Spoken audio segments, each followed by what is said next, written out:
Welcome everybody to the Tea with Miss McGill show. It is Puka, joined today by Coach Reed Larson, and I guess he's called Coach Derek Peterson, Coach too. So we're here today, gonna talk to Derek about the Peterson, or excuse me, the Iron Range Goalie Academy just a little bit. Just wanted to give a quick shout out again to our partner L&M Radiator. If you're looking for a job, they got plenty of them. Go to mesabi.com, mesabi.com. Everything's posted, full-time, part-time, summer help, all that good stuff. Even if you're straight out of high school, if you're looking for a job, go there and apply. They said they can train you. They're looking for all kinds of stuff. Welders, just people on the floor, assemblers, everything. So check out mesabi.com. Well, there's no shortage for work out there for people that actually want to work and get a job. So get out there. For sure. So, well, welcome, Derek. Good to see you. Thanks for having me. Short notice. It's all good. I'm here. Let's go. Here we are. Good to have Petey and the affectionately, we talked about the Iron Range Goalie Academy, Derek Peterson, affectionately known to all the goalies around the area as Petey. Okay, that's our guy. Works with a lot of different organizations around northern Minnesota, all the way up in the North Shore through the Iron Range. Has had some stints working with some junior teams, high school teams. We'll get into some of that stuff, but just kind of going back to, and I guess we want to kind of get into, the nuts and bolts of how the Iron Range Goalie Academy actually started in the area. You started right after a successful playing career, high school hockey, went right into coaching right afterwards. Talk about how you got started coaching goalies. Yeah, actually, my first goalie I ever coached was Sidney Helmrich here. I started in the Lightning program. There's a name. Yeah. So, but I worked over here in 2006, 2007. I was a graduate of 2006. But then I went over and started helping back with Virginia with Keith Hendrickson and that group of kids. From there, worked some summer programs, worked the high school team a few years, and just kind of gradually I was still living in Coleraine. I was attending Itasca, and I didn't go and play the juniors. My passion was teaching and coaching and kids, and that's just kind of where it started. And I was a goalie, obviously, so there was a need for goalie instruction, goalie help. Any extra time with the kids in the net was good time spent for whoever I was working with at the time. Well, and goalie coaches that actually know what they're doing are few and far between, to be honest with you. There's the connection there. You talked about, getting started with that summer hockey camp in Virginia with Keith Hendrickson, and shortly after Keith left, we started our own. As I was the head coach there in Virginia for 7 years, and we brought Petey in, as many times as we possibly could in the summertime. So he was a part of my hockey school for out of my 7 years. I think at least 5 of those years you were over helping out, and that was just kind of at the start of, I should say, the first couple of years that you were with me. It's just kind of at the start where you started the Iron Range Goalie Academy. Yeah, absolutely. So once I was kind of done in this area, got done with Itasca, I went to Bemidji State. Luber Sertich, he was the U.S. Olympian, is a range guy, Virginia guy. I was able to work with the women's program in Bemidji, and from there, again, I moved back home after graduation, got a degree in teaching, coaching specialty. Decided, hey, you know what? I want to start something else. There's always been something in the back of my mind. I want to do something a little extra for goalies. It was always just in a dream, a thought, a wish, and I went for it. I dove in, and I was like, well, what am I going to call this thing? Well, I said Iron Range Goalie Academy. I bought a house. I used the detached garage. I don't even think I parked in the detached garage. I think I started painting the walls white and getting the synthetic ice ready to go, and like a barber, I sent out my first appointments. I mailed letters to all these people to sign up for appointments, and that's just kind of how it all started. Really old-fashioned wacko, but guerrilla marketing. Yeah, yeah. And then word of mouth has been the best thing so far for me. So that's here we are. 2013 was the initial year of the start. May Day. So, Mayday. Well, that's good. Like you said, word of mouth, you've done a lot of your own marketing on your own to try to get the name out there. I mean, I think that very first year in 2013, I had 3 Iron Range Goalie Academy hats. I had a car decal. I had, T-shirts in hand, and every single kid that ever came to your camp got a T-shirt, got a hat, whether it was a stocking cap or a cap. You used to drive around in your old truck back in the day that was completely detailed with, wrapped with Iron Range Goalie Academy. Nick signs. And I'll tell you what, that is some of the best marketing you can have. But the best marketing you talked about, Petey, was the kids that come out of there saying, you got to go here, you got to go there. And I think about just one of the goaltenders that I had come through my program with Taylor Greenwald coming through my program. And he always talked about that is the best coach that I've ever had. And I'm like, geez, thanks a lot. But you know what? I don't blame him, because that's, hey, as a hockey coach, I don't know half of what Petey knows to be able to teach goalies. As a high school hockey coach, I can't sit out here. I can work with a couple of things here, get shots on you, but what these guys need is a connection with somebody. And that's what they had with you, Petey, is a connection. Yeah, it's a lot of it's a hockey team, a hockey coaching staff. It's an army. Everybody has a responsibility. Your job is to conduct traffic. You have your D coach, you have your forward coach. You're the one who oversees all that. But most teams at that point in time really didn't have a goalie specific guy. Right. And again, you got to have someone that has more than half a clue. Yeah. We're all a little little bubble off here and there, but at the same time, you if you're nuts enough to stand there and take pucks to the head, you might. You're more little attention, a little extra good attention here and there is going to be beneficial in some way, shape, or form. Yep. For you. So what year did you start? So actual goalie coaching 2006, and then I went.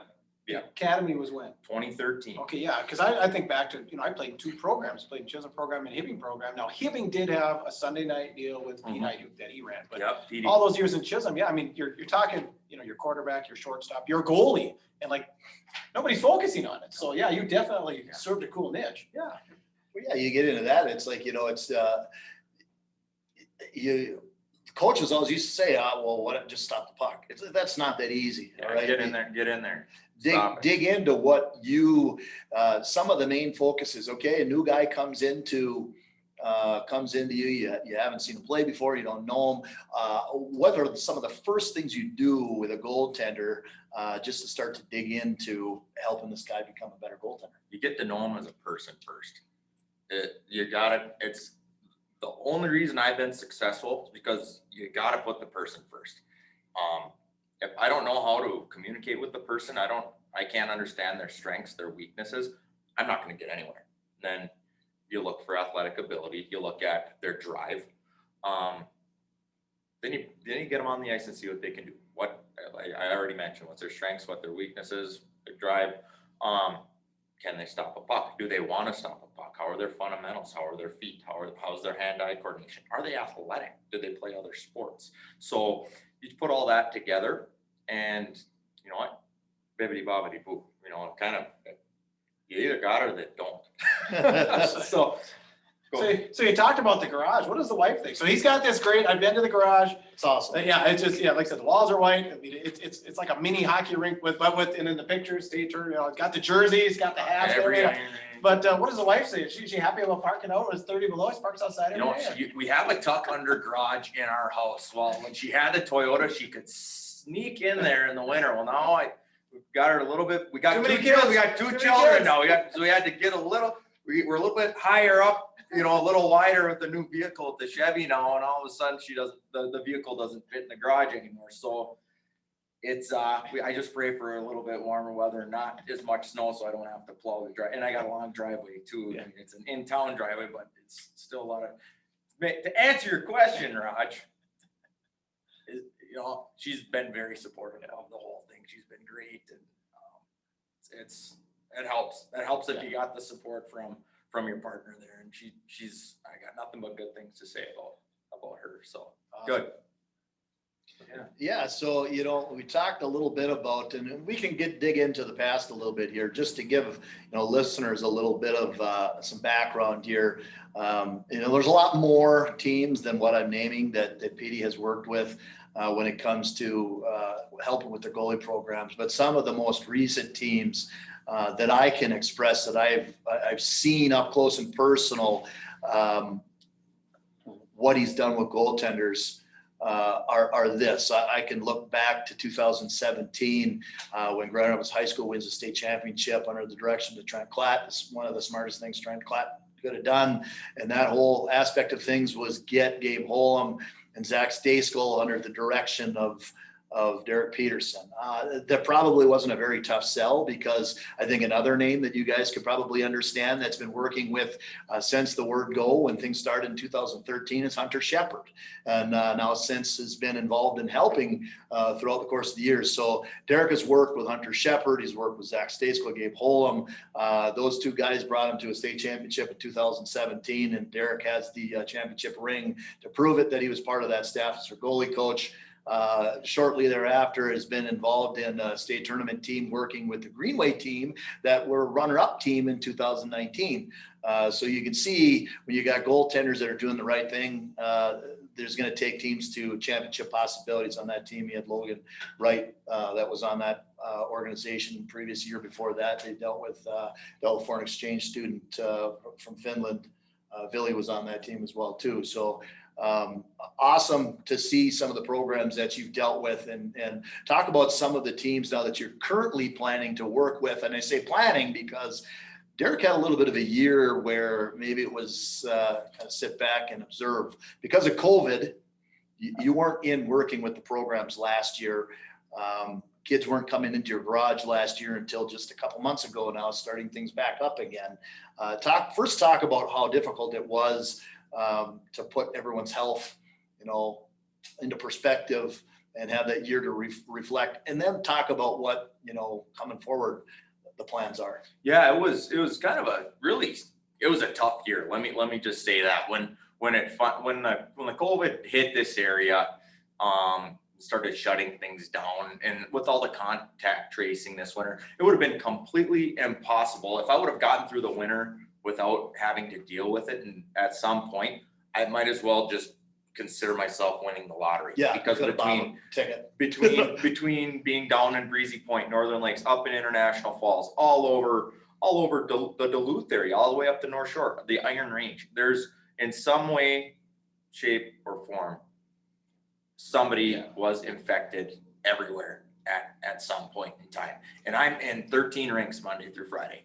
There's no way I could have worked. What I am very thankful for, I'm sad to see it go, was Up North Hockey did a great job of streaming. I was able to see a lot of my older students. I did keep in reach with a lot of the coaches in the area and the people that I cross paths with in my weekly travels, and just say, I'd make a call here once a week. Say I'd call up to Falls. I'd call over to Virginia. I'd call over to Evelyn Gilbert.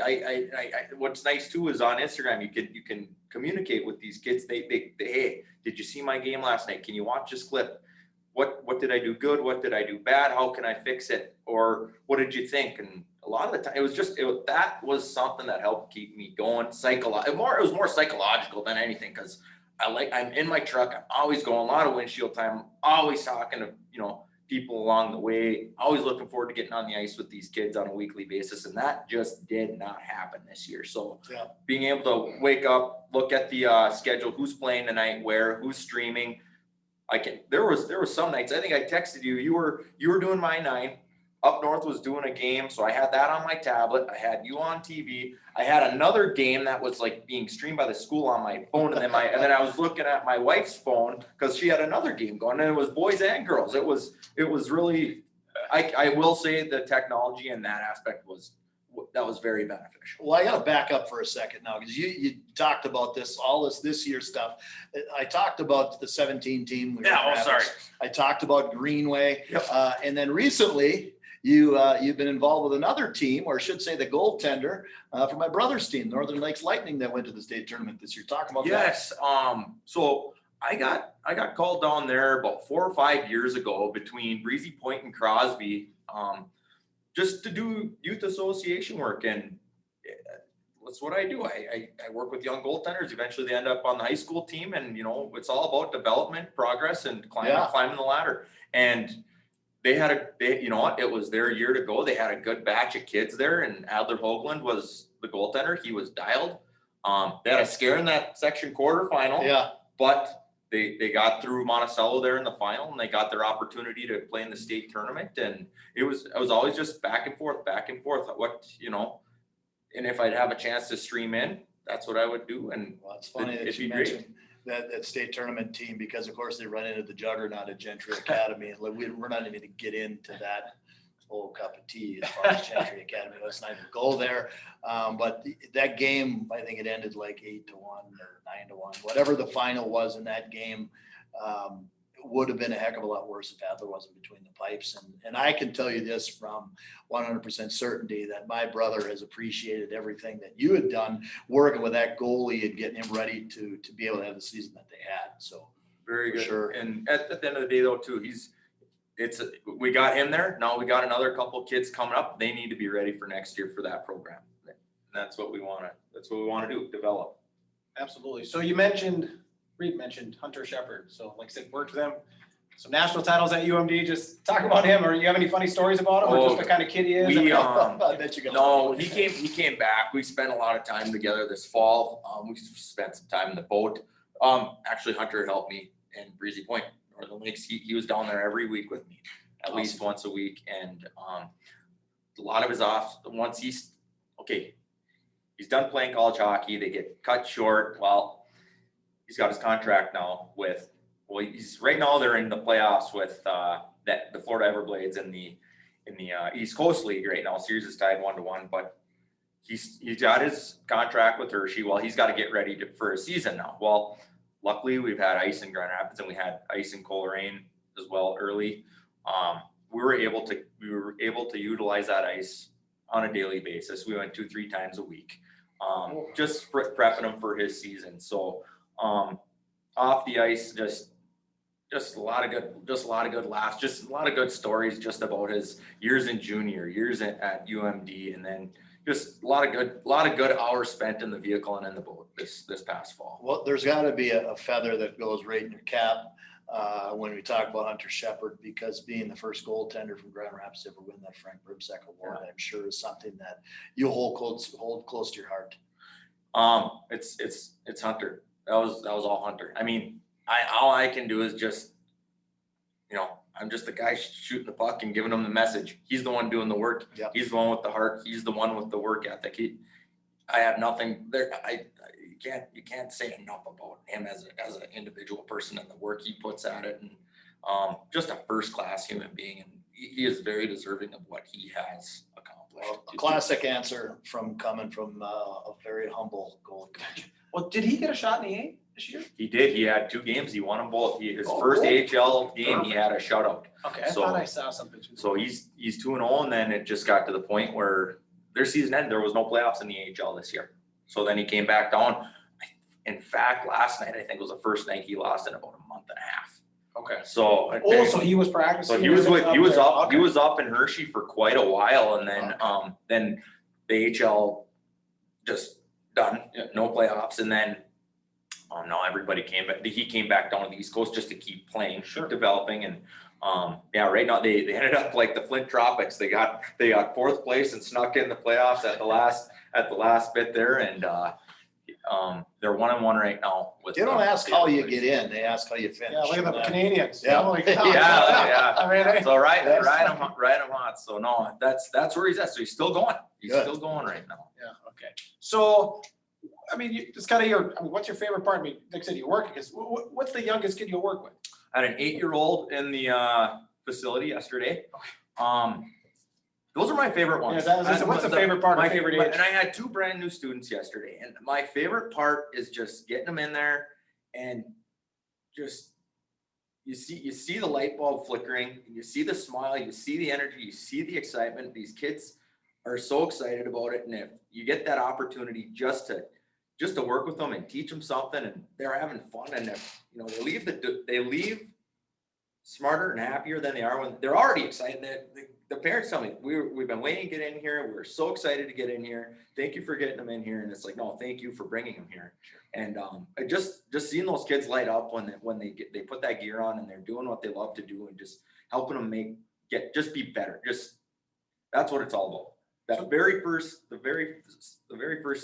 time working with the kid is always most rewarding. So how often do you have a parent come in and say, from the time they joined, they wanted to have the pads on, or they always went to the net? Did you have any of those? And it's funny. I'll share two stories. There's one kid who dad's fighting him. I don't want my kid to be a goalie, and it's like, Dad, I want to stop pucks. Okay. Then I had another one yesterday. He goes, get this out of your head. You are not playing goalie.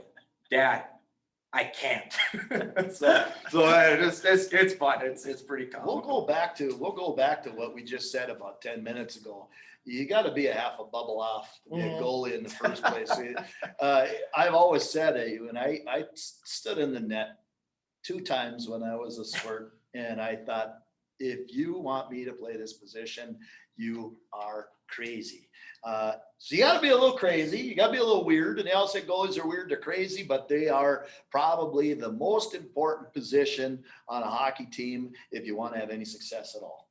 Yeah, I'd say so. And was it Jerry Cheevers, Chico, just name a couple of them old timers, but you don't have to be crazy to play goalie, but it helps. Yeah.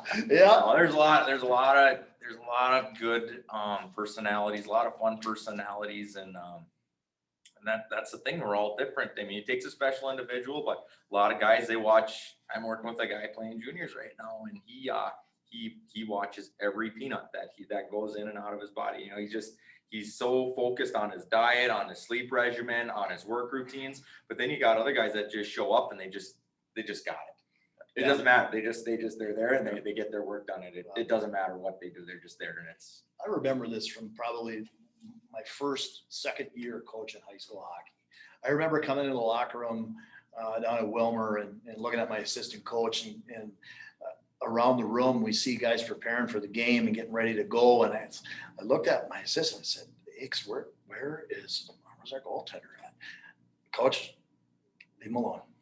And I said, what? He's part of the team. Coach, I'm telling you, if you haven't figured this out yet, goalies are just a little off. They're a little weird. They prepare completely different than everybody else on the hockey team. And that's where I kind of told myself for the rest of my career, I'm going to have you guys prepare this specific way, but goalie, you're going to tell me what you're going to do, and I'm going to let you do your thing. What are your thoughts as far as that is concerned when it comes to preparing for games like that? It's a double-edged sword. You still have to be a part of the team. Here's another thing. There's a lot of goalies. I don't like going to practice because I don't have a goalie coach. That's nonsense. You're part of the team. Go do your job. Compete. There's a time and a place. Then I think that's something that should be talked about. There's some different things that you can do, whether you're doing some meditation, whether you're doing your quickness, your footwork, your hand-eye. That's all got to be done. And most of the time, most goaltenders like to do that off on their own. But when there's team stretching, there's a message from the coach. Goaltender also needs to be involved with that. And the good ones, they get it. And they're there the whole time.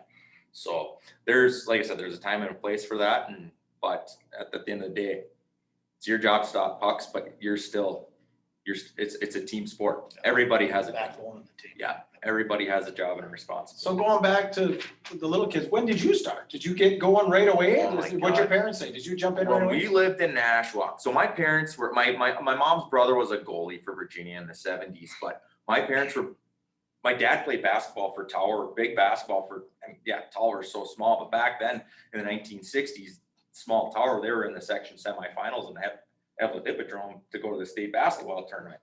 And my mom, she coached, and we were more of a gym family growing up in Nashua because we had the rec down there in Nashua. But I'd always have my goalie equipment on in the street, and my neighbor Terry Sullivan always flooded a rink, and his kid Neil he ended up growing up playing high school hockey for Greenway. I was a few years older than him, but I was always out on that rink, whether it was 30 below or else the ice was melting. I'd still be out on the rink. So where'd you get goalie gear? You had goalie I gear? had goalie gear. So Parents my was- my uncle Mike worked in the hospital in Virginia, and those old what was that plaster stuff? What he put all this Vaseline on my face, and there are these strips of like casting, because that's what they used to make sure. the old goalie helmets. Yeah, like a fiberglass. A fiberglass. That was my first goalie helmet, and my uncle Buck came over. I was on a table in my basement, and that's where my first. It was an old face mask, like they used to What do. did it feel like getting hit in the face when you had that on? I just use it for street hockey. I didn't get hit with pucks. I got hit with balls. But Frozen though. yeah, I mean, but then my first mask was actually Adam Hauser's old. That's a name. Jofa. It was like a Cooper Jofa Kelly Rudy type mask, and I had like I had all the NHL stickers on this big plastic shield. Oh my god, it could have gone over a bumper of a vehicle. I mean, it was Adam Hauser's helmet. It didn't fit, it wiggled, but my god, I thought I was the king. That when I goes had that back thing a on. little ways. Adam Yeah. Hauser goes back to the Yeah. 90s. In fact, he was a goalie at Greenway that we played against when I was at Grand Rapids High School, and then he went on to play at the University of Minnesota. Yeah, And won a national title. Yeah. Yeah. Total So, stud. but that, and then my dad, I'd always ask my dad, can you come shoot on me? Dad, can you come shoot? It'd be 100 degrees outside. I'd have all my goalie equipment on out in the street.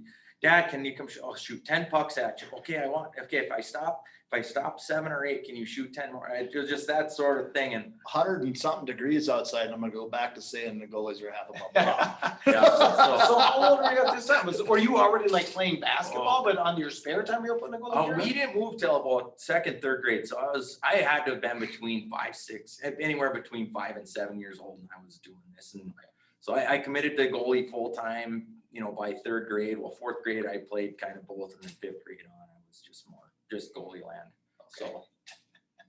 Go ahead. Awesome. Well, yeah, we talked a lot about going kind of back into the past, and I know I touched on this question a little earlier, but we got into talking about COVID, and I wanted to reiterate the question of what's the next year look like for DP and the Iron Range Goalie Academy. You've got commitments to area schools, commitments to people. Are you doing just individual sessions? What's the next year look like for you? Things are looking up. I mean, before this whole thing hit, everything was going really well. Lot of good, just kids going everywhere. What's going to happen in my world now? The garage is back up and running. I'm booking out appointments again. We're currently working in the Greenway Summer Hockey School. Working with that, and then I've got a camp coming up next weekend down at Proctor. We got 42 goalies signed up.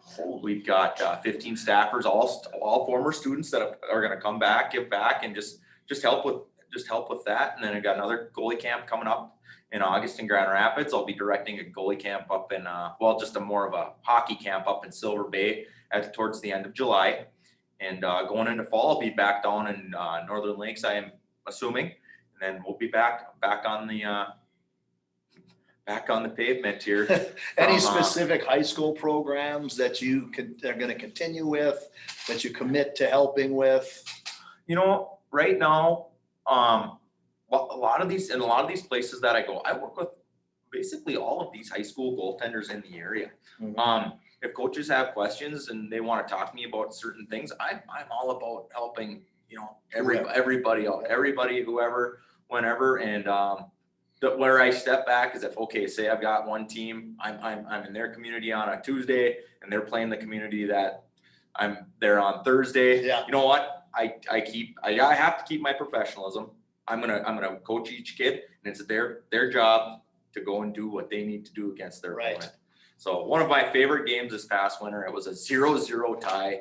Coleraine went up to the Falls for the third contest of the year, and Mitchell Nemec was a senior for the Falls this year. He ended up, I think, 53 save shutout. And then Jurgensen came back, and I think it was his first varsity shutout too, and he had like 27 to anywhere between 27 and 30 saves. So it was just a good night. There was a night where all the stars were aligned, and I think all my kids in the area were playing, and they were over 96% for the night, which it's awesome for the kids.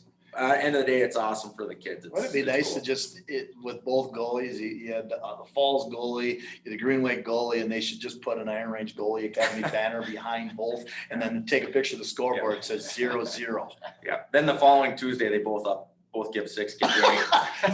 So like I said, that's part of the gig too, though. That's part of the gig. It's Well, great, you have but- to teach those things. Those are the Yeah. things that kids have to learn to respond from. And Yeah. that was part of what I want to go into when it comes to the mental side of the game, because there's, as many years as I've been coaching high school hockey and coaching hockey players, there's a mental side of the game with the players, but there has to be even more so a mental side of the game when it comes to goaltending. Yeah, you gotta be even keel. You can't get too high. You can't get too low. You don't want to be a roller coaster. You just have to give up a goal. You gotta have a post goal routine. Get back in the net. Focus on the next one. I am a notorious example of get pissed. Goal goes in. It's 1-0 in the middle of the second period. Before I'm even focused on the next shot, it's 4-0 already. Yeah. So it happens to the best of them. You've seen it in these playoffs if you've been paying attention. It happens that fast. So you have to refocus. You have to reset, and it's gone. There's no rewind button. So here's a question for you. This is probably a really good question to answer from a goalie guy and a goalie for maybe a young coach. At what point in time do you know it's a good time to yank that guy out of the net and put the other guy in? When do you know when you're ready, you're in a game, goalie's been letting a few in tonight, coach is thinking, I got to make a goalie change. What are some of the things coming from the goalie coach that coach should look for in order for the goalie, okay, I got to yank him tonight? Okay. Kind of depends on how much time's left in the period. If you can, at all costs, if you can wait till the end of the period, if they need to come out of there. But if you can wait till the end of the period, I think it's a little bit less stress on, especially the goaltender. Goalie's mom. Yeah. Yeah. But Yeah. In normal situations when you got a decent barn, you don't want to embarrass the kid by just it's a double. Again, I've used this term before today. It's a double-edged sword. You got to get them the heck out of there. But if I don't do it now, this could get worse. But if I wait, it might not be so bad. Either way, it's going, and that's something too. Yeah, I gotta answer your question here, Reed. I like to beat around the bush. Maybe there's never a good time. There's- From the yeah, goalie's perspective. Yeah. Right? Sometimes it's just obvious. Get them out of there. Get them out. Look at the other guy. Point your finger. Get to the net. Well, I think coming from a coach's standpoint too, and Puka has probably seen enough of it on all the benches that he's been on in his day, that I really look for body language.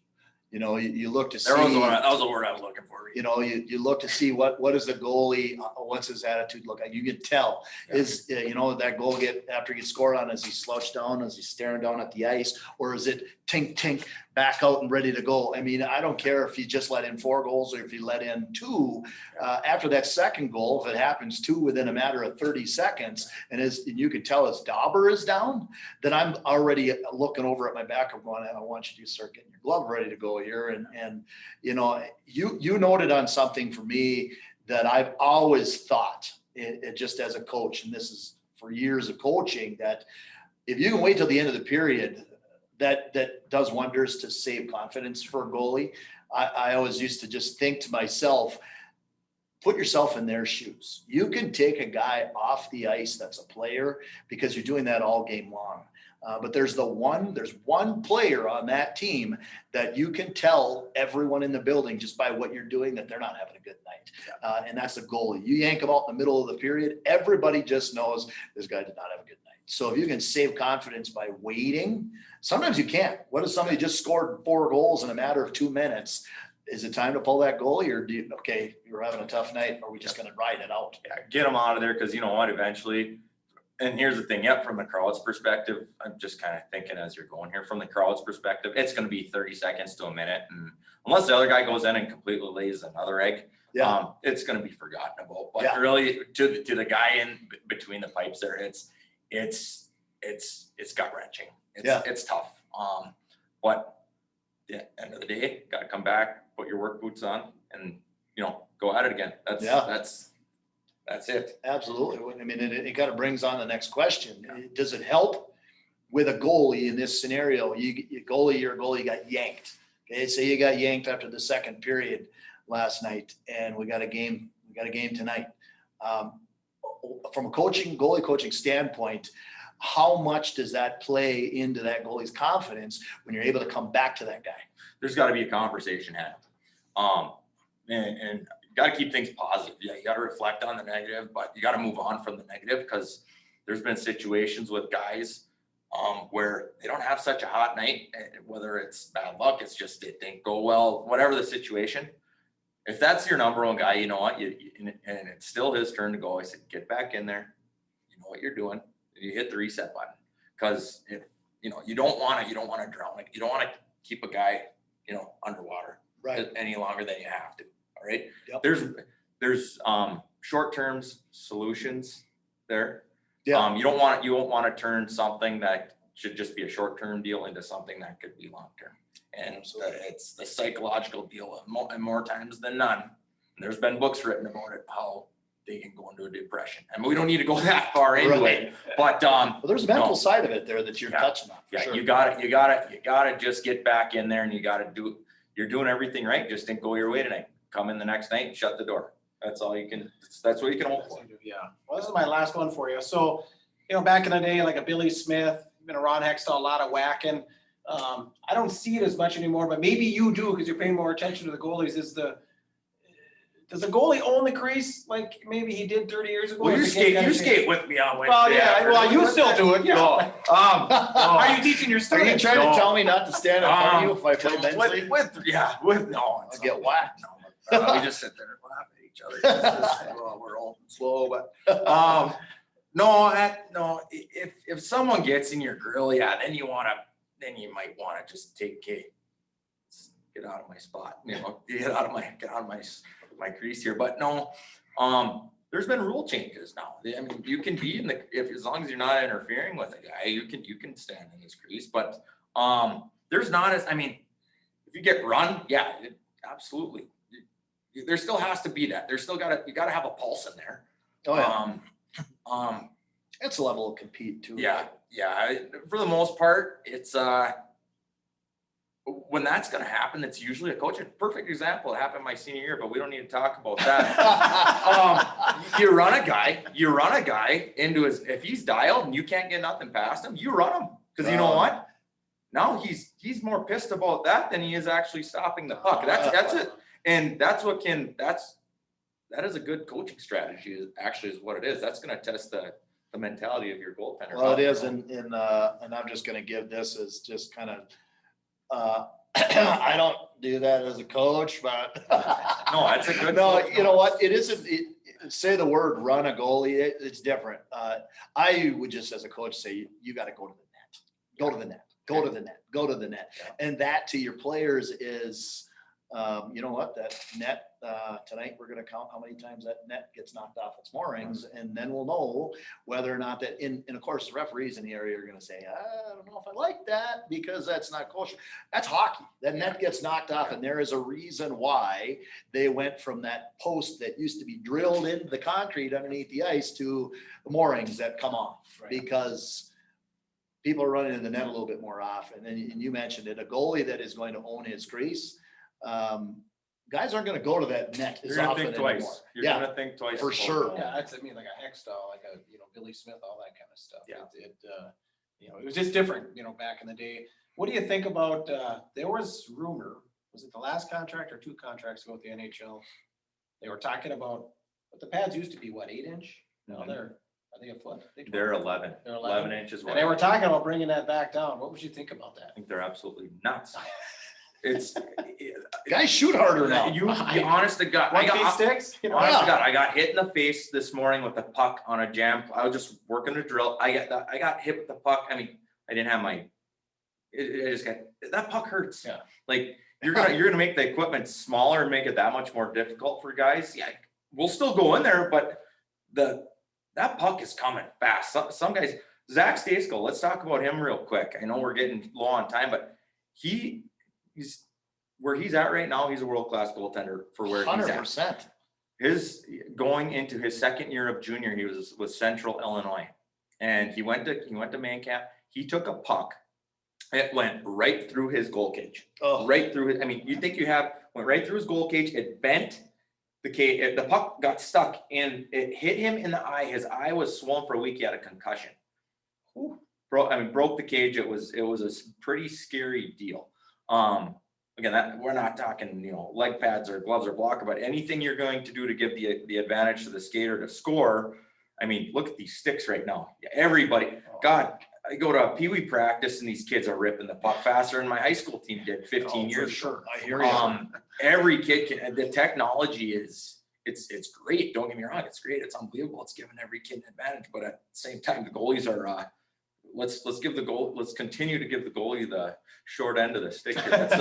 Let's make it his job even harder. Yeah, and all they're going to do by shrinking the pads is continue to take, if you're looking at the upper levels, well, okay, that we're going to make the pads smaller. Well, then we're going to have to recruit bigger goalies at the higher levels. And they're already doing that, whether it's college or professional goalies that are getting recruited. I mean, they're already telling you, if you want to be a goalie that plays in the NHL, you better be 6'4". Yeah. You better be 250 pounds. These guys are huge that are playing. And it's like, if we want to keep shrinking that equipment, there's going to be no chance for an undersized guy to play at a high level like that. My biggest thing there is just safety. Yeah. If you can stop a puck, you can stop a puck at the end of the day. But in terms of safety and coverage too, that's just where you're pissed about that. Cause I'm a goalie guy. You scoring guys like, all right, well, and that was the thing. lucky. Hey, I didn't score. I was that guy you were just talking about before, the one that would go flying into the net. That was my job. I didn't score goals. So Get up and he was a start goal scorer. Get not up me. So and if it does happen, guess what? It happens. We got to deal with it. Yeah. There's no excuses. That's another thing. There's no excuses. Your job is to stop the puck. You can complain, whine, no matter what. Puck gets behind you. At the end of the play, at the end of the day, it's you got scored on. Yeah. It's your job to keep the puck out of net. They go through 5 other guys on the ice, but you know what? That's your job. absolutely. Do your damn job. You're the last line of defense for a reason. Yeah.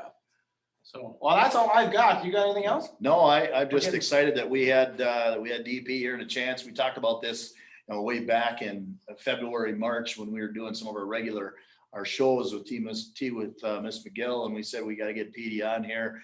We made some time for it. I'm glad we got a chance to do it. And I don't know about you, Puka, but just like I said, 18 years of being a hockey coach, and I can always continue to learn. And that's one area for me that I need to learn more about is goaltending. I appreciate having you here. Yeah, thanks, PD. So, Absolutely. Thanks. I just wanted to make a quick shout out. I want to thank Travis Weber, Pete Samardzija, just 2 good range guys that have, kind of just made me realize my dream, and, always been very positive in everything with, whether it be coaching, whether it been playing, just life lessons with those guys too. And they were just awesome mentors for me, both as a player, now as a coach. And these relationships continue to grow, and we keep just becoming better and better people at the end of the day. So like I said, Pete Samardzija, Travis Weber, just great guys that have, kind of led the way for me here. So thanks to them too. thank you. Awesome. Yeah. So as we close here, like I said, if you're looking for a job, masabi.com. We'll put the website in the show links. Want to hold that up? C4, that will also be in the show links. You know all about them. And Chomp's Meat, we also put them in the show links. I had So a couple of those sticks before we started. Yeah. They're good. they're a good snack. So all that'll be in the show links. Maybe we'll even put the Iron Range Goalie Academy in the show links too. So I am Puka for Reed Larson, for Derek Peterson. We appreciate you watching, listening, whatever you're doing. If you like the show, please share it out, especially if you're a goalie, share it out to your goalie friends. We'd appreciate that. Get out there and be your dream. You're tuned to the Tea with Miss McGill show.